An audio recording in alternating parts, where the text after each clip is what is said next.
Firstly, make sure you're watering during the summer months, especially when it's a heat wave. Early morning and in the evening is best.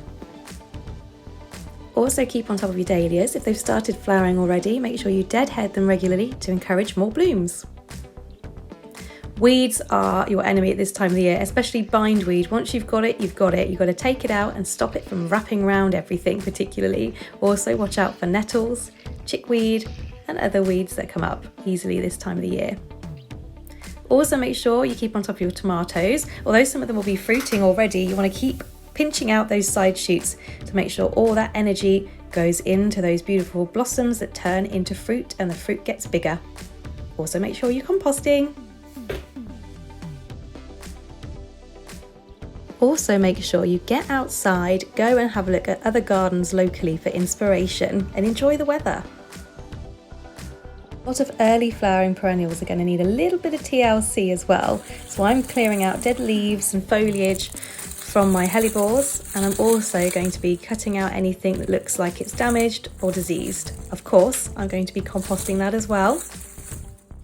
Also cut back any newly finished perennial flowers, especially if we're having a heat wave. It just helps the plant recover from water deprivation a little bit quicker, makes it hold on to the water where it needs it, so puts all the energy back into the growth and the roots into the soil. Of course, if you're wanting to keep some seeds, keep the odd head on, but otherwise cut back hard.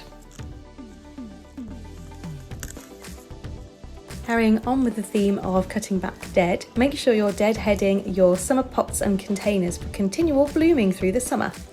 Picking your cut and come again varieties in the veg patch. A lot of shrubs, especially early flowering shrubs, are going to run out of energy during the summer months, so make sure you keep feeding them, especially in the morning and the evening. That's the best time. I use a seaweed feed just to give them that booster for growth and to recuperate.